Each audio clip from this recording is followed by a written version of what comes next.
सरकार अच्छा करती है हम एकदम ऐसा कहते हैं जैसे लगता है हम सरकार के प्रवक्ता हैं, और जहां गलती करती है तो वहां हम तो अच्छा से धोते भी हैं। कैसा महसूस करते हैं सर, इस देश के 90% शिक्षित नेता जो है आपका वीडियो देखते हैं सर, और उसमें इस देश के प्रधानमंत्री भी हैं, शायद आपको ये बात नहीं पता है, और रेलवे मिनिस्टर भी आपका वीडियो देख चुके हैं सर।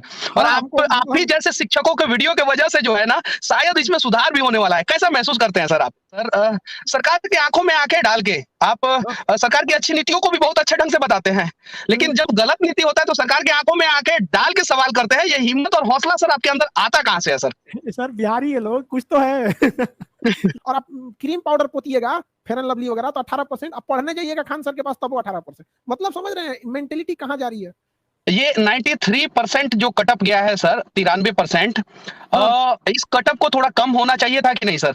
अच्छा ये बताइए सर कि जो ये एनटीपीसी में 4-4 बार रिजल्ट दे दिया गया है एक ही बच्चे का, क्या ये एक सोची समझी साजिश है कि बच्चे फिर इसके लिए लड़ाई करें, ट्विटर पे ट्रेंड कराएं, जैसा कि आप लोगों का भी वीडियो बहुत सारा वायरल हुआ है और जिसके वजह से ट्विटर पे ट्रेंड भी हुआ है, और शायद सुनने में आ रहा है कि एनटीपीसी इसमें सुधार करेगा, तो इसकी क्या सच्चाई है सर? देखिए एनटीपीसी को इसको सुधारना ही चाहिए और उसको सुधारना जरूरी भी है। रही बात एनटीपीसी का कहना है कि शिक्षक लोग को समझ में नहीं आया, तो खुद एनटीपीसी सोचे कि जब शिक्षक को समझ में नहीं आया तो विद्यार्थी को क्या समझ में आएगा। अगर आप हिंदुस्तान के हमसे अगर कोई पूछे कि राष्ट्रपति का नॉर्मलाइजेशन जो होता है किस तरह से उसकी चुनाव प्रक्रिया में नॉर्मलाइजेशन किया जाता है तो हम बता सकते हैं, लेकिन अगर हमसे ये पूछे कि रेलवे एनटीपीसी ने किस तरह से नॉर्मलाइजेशन किया तो हमको छोड़िए हिंदुस्तान में जितने शिक्षक है कोई नहीं बता पाएगा कि किस तरह से किया। तो आप सोच सकते हैं कितनी कठिन समस्या है। लेकिन नॉर्मलाइजेशन अपने हद तक सही है, लेकिन उसका प्रोसेस सबको पता होना चाहिए किस प्रोसेस से कर रहे हैं। दूसरा कि आरआरबी से कुछ भी पूछो तो कहता कि हमने नोटिफिकेशन में तो बोल दिया था ये होगा, कुछ भी पूछना चाहिए, हमने नोटिफिकेशन में पारा नंबर 7 पे बोला था। एक बच्चे से फॉर्म भराने के लिए इनका नोटिफिकेशन जानते हैं कितने पेज का था? 71 पेज का नोटिफिकेशन था। सोचिए 71 पेज का नोटिफिकेशन, लड़का बैठ के पढ़ेगा, उसके सामने एग्जाम फॉर्म जल्दी भरना होता है वरना कभी ट्रैफिक भर जाएगा, डेट खत्म हो जाएगा ये। और अगर एनटीपीसी को आरआरबी को ये कहना है कि नहीं हमने नोटिफिकेशन में ये कहा था, तो यही आरआरबी एनटीपीसी ने कहा था कि हम एग्जाम जून 2019 में ले लेंगे, तो कहां गया मतलब ये नोटिफिकेशन? ये 2022 आ रहा है, तो 2019 में बोल के 2021 में एग्जाम लिया गया, तो वहां नोटिफिकेशन नहीं याद आ रहा है। मुख्य समस्या यही है कि 20 गुना बोला गया है तो 20 गुना दे दिया जाए। हम आपको एक डाटा देते हैं, 3,80,000 लड़कों को फेल नहीं किया गया, बल्कि उनको सेकेंड फेज का एग्जाम देने से ही रोक दिया गया। ये 93% जो कटअप गया है सर, 93%, इस कटअप को थोड़ा कम होना चाहिए था कि नहीं सर? देखिए ये कट ऑफ बढ़ना पहले से फिक्स था। जिस हिसाब से रेलवे ने इस पर मतलब क्या किया, नहीं होता है तो कुछ कुछ नए नए चीजों को सीखना। अब आपको अपने से एक बात सोचिए कि एक सिंगल एग्जाम लिए हैं, उस एग्जाम में रेलवे ने कहा कि ग्रेजुएशन वाला भी लड़का भरे और इंटरमीडिएट वाला भी लड़का भरे। आप बताइए फायदा किसको होगा? जेन्युइन है ग्रेजुएशन वालों को होगा।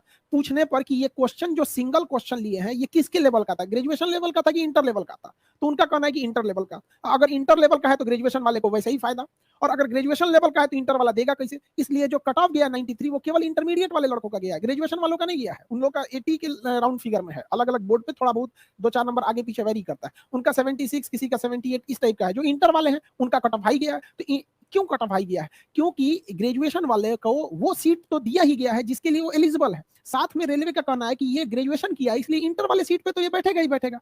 तो भाई आप दो अलग अलग एग्जाम ले लीजिए, तब ना हो सकता है उसको कि कोई आईएएस का एग्जाम पास किया, प्री पास किया, तो आप क्या मान लेंगे कि वो पीसीएस का भी पास कर सकता है? आपका मैंने वीडियो देखा सर, और आपका वीडियो देखने के बाद मैं रेल मंत्रालय के पास गया था, रेल भवन के पास, और वहां से वीडियो बनाया सर। आप उसमें बहुत गुस्से में लग रहे थे और बोल रहे थे सर कि अगर बच्चे नहीं उतरेंगे तो हम उतार देंगे, और दिल्ली का उतना क्षेत्रफल नहीं है जितने इस देश में युवा हैं। युवाओं के प्रति इतना प्रेम आपके दिल में कैसे आता है सर? इसके बारे में थोड़ा बताएं। इस देश का भविष्य हम आपको बोलते हैं मनीष जी, अगर आपको 1 साल के लिए अगर मतलब 1 साल की योजना बनानी है तो आप चावल की खेती कीजिए। लेकिन अगर आपको 10 साल की योजना बनाना, आप शीशम का पेड़ लगा दीजिए। लेकिन अगर आप चाहते हैं कि हमारा 1000 साल आगे सुरक्षित रहे तो युवाओं को शिक्षित कीजिए। तो क्या करेंगे हम शिक्षित करके? हम तो चाहते हैं अगला 1000 साल तक भारत सही रहे, अगले 1000 की प्लानिंग है हमारी। तो वो अब आप एक कोई पढ़ता क्यों है? कहीं ना कहीं अगर वो खुद में अनसिक्योर हो जाएगा तो क्यों पढ़ेगा? लोग कहते हैं कि सब नौकरी थोड़ी करेगा, बिजनेस भी करो। अच्छा तो ट्रेनवा कौन चलाएगा? बिजनेसमैन। स्टेशन मास्टर कौन बनेगा? बिजनेसमैन। बताइए दरोगा कौन बनेगा? बिजनेसमैन। सर आपके पीछे जो है डिस्प्ले पे कलाम साहब एक स्माइल फेस के साथ हैं और एक कहावत है कि मैंने देखा अल्लाह राम एक थे अटल एक थे कलाम। लेकिन अब उसमें कुछ चीजें जुड़ रहा है, मैंने देखा अल्लाह राम एक थे अटल एक थे कलाम और एक खान सर हैं थे नहीं हैं। और आपके अंदर लोग जो है अल्लाह और राम दोनों का मतलब कि सूरत देख रहे हैं। एक सवाल मैं पूछना चाहता हूं सर, बहुत इंपॉर्टेंट सवाल है। बहुत रिस्पेक्ट के नजर से जो है ना देश के लोग देखते हैं, क्योंकि मैं केरल में गया था तो वहां पे जब मैंने बोला कि मैं बिहार से आया हूं तो वहां का एक ऑटो ड्राइवर बोला कि वही जो खान सर। तो हाँ मैं बोला ऑटो हाँ, ड्राइवर, तो हाँ। उसने बोला क्या कि मेरा बच्चा खान सर का मतलब कि वीडियो देखता है और उनसे पढ़ता है। तो मुझे बहुत अच्छा लगा सर। सर एक चीज बताइए सर, देश की बेरोजगारी किस प्रकार से दूर की जा सकती है, इसके बारे में कुछ बताइए सर। देखिए सर, बेरोजगारी का लड़कों का जो शिक्षा का स्टैंडर्ड है ना, स्टैंडर्ड हम्म, एक, उसको वो स्टैंडर्ड की पढ़ाई नहीं पढ़ पा रहा है। वो ग्रेजुएशन में जा रहा हम्म, है। हर टीचर से पूछिए कि तुम प्राइवेट टीचर बनना चाहते हो कि सरकारी, तो कहेगा हम सरकारी टीचर बनना चाहते हैं, लेकिन अपने बच्चे को प्राइवेट स्कूल में पढ़ाना चाहता है, क्योंकि वही सरकारी स्कूल वाला अपने बच्चे को बर्बाद किया है। एक अच्छी शिक्षा दीजिए, आप उसको कुछ मत दीजिए, आप उसको रोटी कपड़ा मकान मत दीजिए, उसे एक बेहतर शिक्षा दीजिए। देखिए रोटी कपड़ा मकान छीन लेगा, वो छीन लेगा वो। तो हम लोग उसको छीनना सिखाते हैं। कभी अधिकार मांगने से नहीं मिला है, छीनना पड़ता है। आजादी हमें कटोरे में सजा के नहीं मिली थी, छीनना पड़ा था। शिक्षित लोग थे उस वक्त, जो उस समय की पढ़ाई थी लोगों ने उसे पढ़ा था। लेकिन जो अभी की पढ़ाई है, टेक्निकल चीज हर चीज है, तो हम जब तक शिक्षित नहीं कीजिएगा कुछ नहीं होगा। शिक्षा के स्टैंडर्ड को बढ़ाना पड़ेगा। आप देखेंगे, हमको बड़ा खुशी होती है इस बात को देख के कि छोटा छोटा लड़का जिन्हें हम तो बहुत मतलब आफ्टर ग्रेजुएशन वालों को ही हम पढ़ाते हैं, मतलब एटलीस्ट इंटर पढ़ा होना चाहिए, उसके नीचे वाले को हम लोग क्या पढ़ाएंगे। तो वो छोटे बच्चों को भी ना इंटरेस्ट आता है पढ़ने से। तो मेरा कहना है कि जो लॉर्ड मैकाले जो जहर बो के गया है, शिक्षा को बोझ बना के गया है, हमारा मकसद है कि उस बोझ को उतार देना और लड़कों के प्रति, शिक्षा के प्रति प्रेम कर देना। जिस तरह प्यार में लोग पागल हो जाते हैं ना, फिर ना माँ बाप का सुनेगा ना समाज का सुनेगा, उस तरह प्यार हो जाए शिक्षा से, फिर वो किसी का नहीं सुनेगा। ले लेगा सर वो रोजगार तो बहुत, मतलब इधर जैसे बस शिक्षा सुधारिए, वो लड़के ले लेगा। सर एक और मैं सवाल पूछने जा रहा हूं सर आपसे। ये जो सरकारी वैकेंसियां हैं वो धीरे धीरे कम की जा रही है और कुछ जगहों पे खत्म की जा रही है। जैसे बैंकिंग का था, उसमें सीटें बहुत कम कर दी गई और बहुत सारे बैंकों को बेच दिया गया। रेलवे में बहुत सारे टीटी जो है वो प्राइवेट हो गए, गार्ड प्राइवेट हो गए, स्टेशन पे टिकट काउंटर पे टिकट काटने वाले लोग प्राइवेट हो गए, सफाई कर्मी प्राइवेट है। और भी बहुत सारे सेक्टर में आर्मी का भी जो वैकेंसी है वो समय पे नहीं निकाला जा रहा है, दौड़ होने के बाद भी वो समय पे वैकेंसी क्लियर नहीं किया जा रहा है। इन सब चीजों को कैसे समय पे किया जाए और क्या ये सरकार की सोची समझी साजिश है कि युवाओं का भविष्य बर्बाद किया जाए, इस पे आपका क्या राय है सर?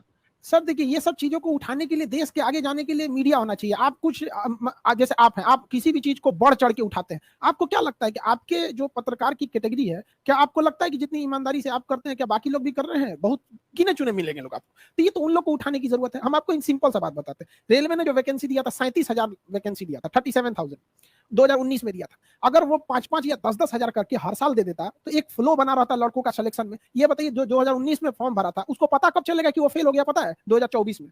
क्या करेगा ये 5 साल में? वो उसको अगला चांस अगर भरेगा तो फिर वो कोई रिस्क लेगा? उसको 5 साल बाद अगर पता चलेगा तो। इसको रेगुलर फॉर्म में किया जाता है। तो देखिए, पढ़ाई करने वाला अपना पढ़ाई करेगा, गवर्नमेंट जॉब वाला गवर्नमेंट करेगा, बिजनेस वाला बिजनेस करेंगे। लेकिन दोनों को सिखाने लगता है। कुछ लोग कहता है कि नौकरी देने वाला बनो, तो जहाजिया कौन चलाएगा? एयरफोर्स की वैकेंसी एग्जाम का रिजल्ट रोक के रखे हैं लोग। एयरफोर्स का सोचिए सर, कितना शर्म की बात है कि हमारी देश की सुरक्षा करने वाले, उन लोग को पढ़ाए थे हम लोग, तो कर रहे थे सर रिजल्ट कब आएगा? बताइए, ये एयरफोर्स का रिजल्ट रोकने की चीज होती है?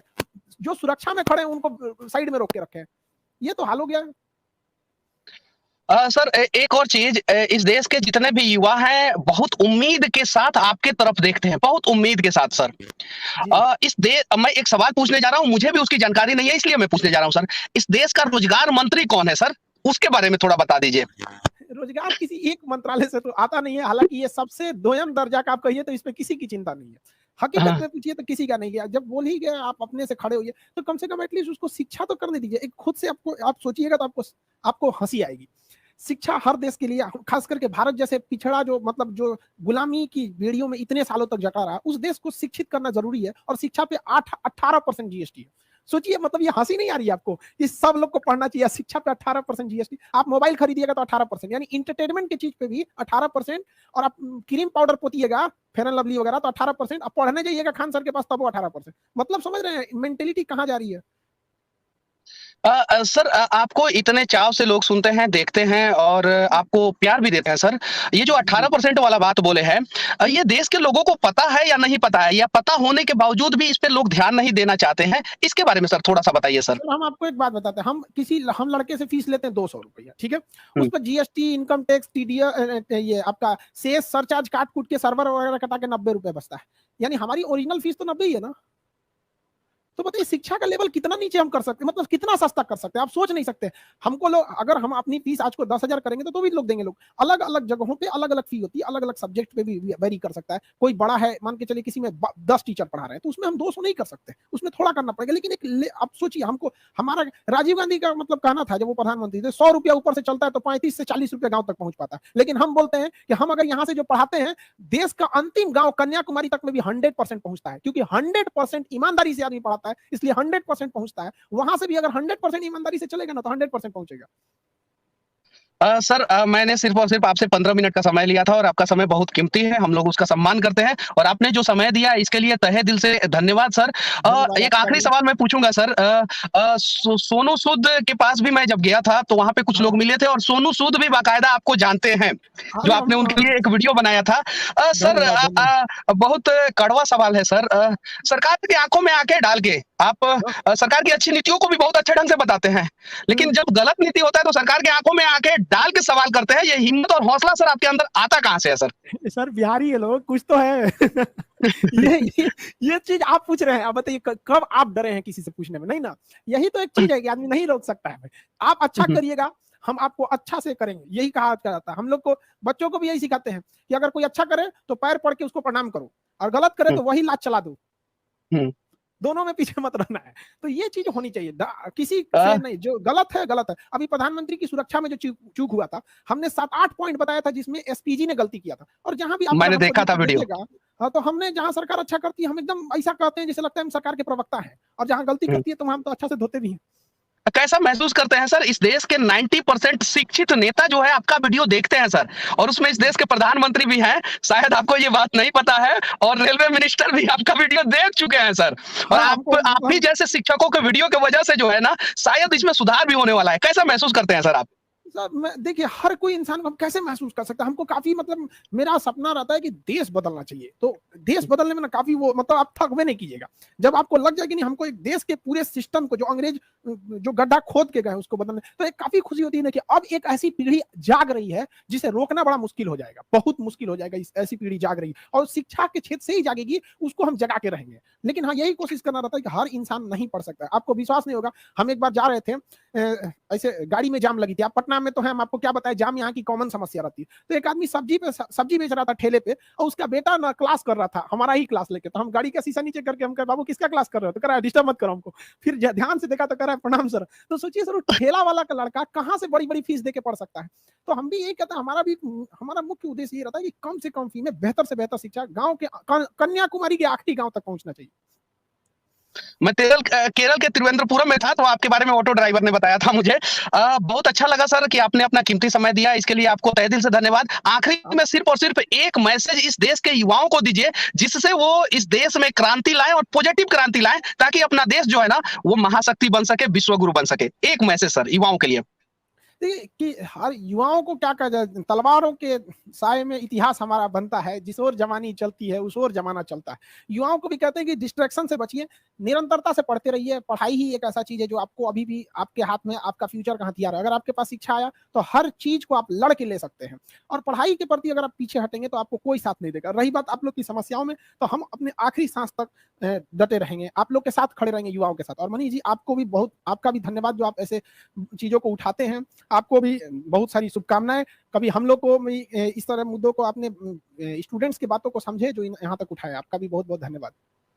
भविष्य के आप कलाम हैं इस देश के जैसे आधुनिक भारत के निर्माता कलाम थे मिसाइल के द्वारा उन्होंने आधुनिक भारत का निर्माण किया था वैसे ही डिजिटल युग में जो है आधुनिक भारत का निर्माण जो है आप कर रहे हैं एजुकेशन के सेक्टर से सच तक मनीष न्यूज जी, में हम आप आपको जुड़े इसमें हमें एक चीज समय जरूर दिए कहना चाहेंगे आपको कि देखिए, ऐसा नहीं है कि अगर लोग खान सर को जानते हैं तो ऐसा नहीं। हर गली में एक लड़का है, हर भारत के हर मोहल्ले में एक कलाम है। आप उसको मौका देके देखिए, वो देश की सूरत बदल देगा। बस आपको खोज के देखिए। हमको आज के वक्त में भी फेसबुक चलाने नहीं आता है, आज के वक्त में भी I don't know how to use Facebook. हमारा नहीं आता है, लेकिन फिर भी लॉकडाउन के वजह से मजबूरी में हमको सीखना पड़ा। ये सब चीज हमको नहीं आता था कैसे चलाने के लिए। तो हम हर लोगों को कहते हैं कि आपको जरूरी नहीं कि आप हर मतलब बस देश के युवाओं को एक जामवंत की जरूरत है, फिर हर गली से एक हनुमान निकलेगा। सच तक न्यूज में जुड़ने के लिए सर बहुत बहुत धन्यवाद। और आखिरी में मैं सर आपको सिर्फ एक ही बात कहूंगा, जय हिंद सर। जय हिंद, जय हिंद, जय हिंद।